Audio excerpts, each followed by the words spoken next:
Bismillahirrahmanirrahim. This is a translation of Dars of Hadith given by Imam Sahib. Allahumma salli ala Muhammadin wa ala ali Muhammadin kama sallaita ala Ibrahim wa ala ali Ibrahim innaka Hamidum Majid. Allahumma barik ala Muhammadin wa ala ali Muhammadin kama barakta ala Ibrahim wa ala ali Ibrahim innaka Hamidum Majid. For the guidance and the right direction for the believers, Allah has appointed three means which are mentioned by the Prophet ﷺ in his books. The first of these is the Holy Quran, which is the blessed word of Allah, which has complete guidance, and all sorts of guidance can be ascertained from it. And second is the pure sunnah of the Holy Prophet ﷺ, that means his own personal example. And third is those sayings of the Holy Prophet ﷺ, which identify the various parts of goodness, and these guide us towards the right path. And there are different aspects of this that are found in the traditions, and if one reflects upon them with some concentration, then one finds new paths of piety and fear of Allah. In this regard, some traditions will be presented. The first of these is being reported by Abu Hurairah, in which he says that the Holy Prophet ﷺ once felt that Sabit bin Qais, who was a companion, was not present.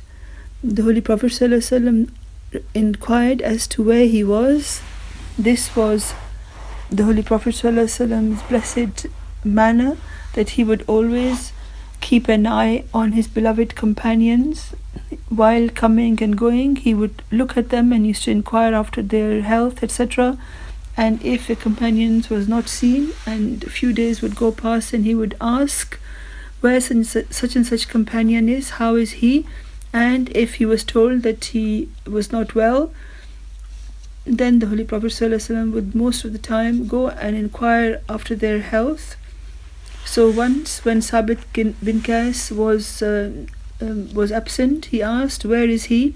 And one person said that, O Prophet of Allah, I will go and find out how he is, because none of the companions knew about him. So he went and found Hazrat Sabit in such a state where his head was bowed, and he looked extremely grief-stricken from his face. So he asked Hazrat Sabit why his situation was the way it was. It appeared, and he replied that he was in a terrible state, and he expressed this in this way, that he was worried that his voice was louder than the Holy Prophet ﷺ's voice, because in the Holy Quran it says, A'udhu billahi minash shaitanir rajeem, La tarfa'u aswatakum fawqa sawtin nabiyyi, that you must not raise your voice above that of the Prophet. So Hazrat Sabit bin Qais was feeling this pain eating him from the inside, because his voice was higher than that of the Holy Prophet ﷺ, and he considered that he was going against the Quranic injunction. So he thought that he had become hellbound, and in this grief he was sitting alone at home, and he could not dare to go in front of the Holy Prophet ﷺ. And the man who had gone to find out how Hazrat Sabit was, he came and told the Holy Prophet ﷺ that this is what Sabit is saying. The Holy Prophet ﷺ again sent the same gentleman, and he told him to give him the message and give him the amazing glad tidings that the Holy Prophet ﷺ says that, O Sabit, you are not at all hellbound, in fact you are heaven bound. So this glad tiding was sent to him. So but this let us know what the state of minds of the companions were, that it was something which was not in his power. His voice was naturally higher, and he regarded this as being a going against the injunction of Allah. We should always keep a soft voice. There is no need to speak loudly for no reason. Sometimes when one has to speak a word of truth or raise slogans, etc., then at that point one has to use a loud voice. Or when there is azan, we should speak in a loud voice, and or when we're doing tabligh, so that we can use our voices to express our strength and courage. But to just for no reason to have a loud voice is wrong. It sometimes display arrogance. So this was the style of the companions, which is a great guidance for us, that we should not speak for no reason in a loud voice. The next tradition is reported by Abu Hurairah al-Anhu, in which he narrates that the Holy Prophet ﷺ once said at one occasion in front of his companions that there are 7 types of people who are so fortunate that on the day of judgment, when except the shade of Allah, there will be no other shade available. Allah will give him a spot in his shade of mercy. So these 7 types of people who will be given this shade are the following. First is someone who is an authority, but his being just. If he is a king, then upon his subjects, or if they're an imam of a jamaat, if he is just in his dealings with people, then on that day when there will be no other shade available, he will be in the shade of Allah's mercy. And the second are those types of people. Imam Sahib is saying that these things should be heard very carefully, and there are many of these which we will find apply to us as well, and we also would feel that we can benefit from them, and there is advice in that for us. And then secondly, that young man who spent his time of youth while worshipping Allah. Look what a great challenge this is, what a great trial this is, and it's such a huge path that when one is young, when there are the attractions which are which are inviting people to different things that appeal at that time. If someone at that time spent his time instead worshipping Allah, then he will also be one of those fortunate people who will be granted shade under the mercy of Allah.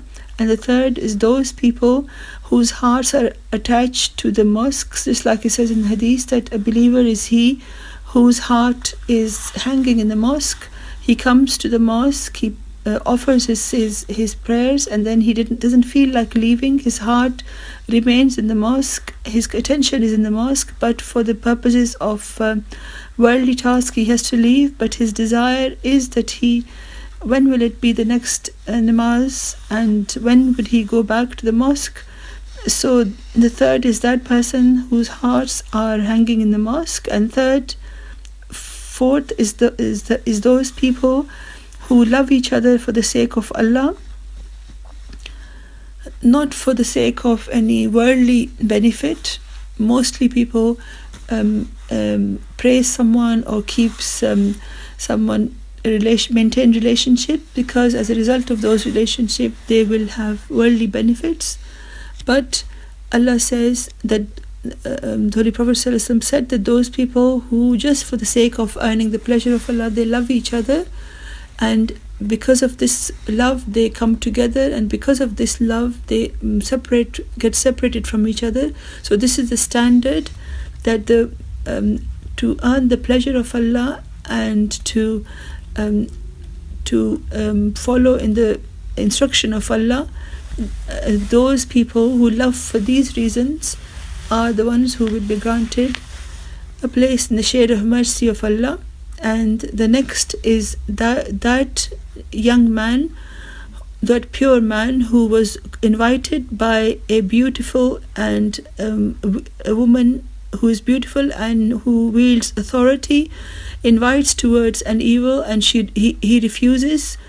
So if a lady is not only beautiful, but she is also, from a worldly perspective, she also has a status, but that gentleman does not go beyond any limits set by Allah, and the restrictions that are set by Allah, he obeys them completely and refuses to do anything like that because he is afraid of Allah. So the presence of the fear of Allah in the heart makes one able to attain the shade of the mercy of Allah when there will be no other shade. And the sixth is that person who gave charity in a way, in such a concealed manner, that even his left hand does not know what his right hand gave. It's a great blessing to give charity in the cause of Allah, but to spend in such a way, with such a humble way, that no one finds out about it, and with no pride in it, or there is no and it doesn't have any show in it, and it's only for the sake of Allah he gives charity or helps someone, and he does it with such humbleness and in a quiet way that even his left hand is unaware of what his right hand did. Then that man will have a place in the shade of the mercy of Allah. And the last is that man who worshipped Allah while he was alone, and because of the love and the fear of Allah, the love of Allah and the fear of Allah, he cries and his tears fall uncontrollably and without any show, but his tears fall with sincerity, just for the love and the fear of Allah. So such a man is extremely fortunate. So these are the 7 types of people the Holy Prophet ﷺ has mentioned who will be granted the mercy, the shade of the mercy of Allah. How fortunate are those people who are of any of these types. So these are the paths of piety, and we should try to gain those virtues and walk on those paths. May Allah enable us to do so. Ameen summa ameen.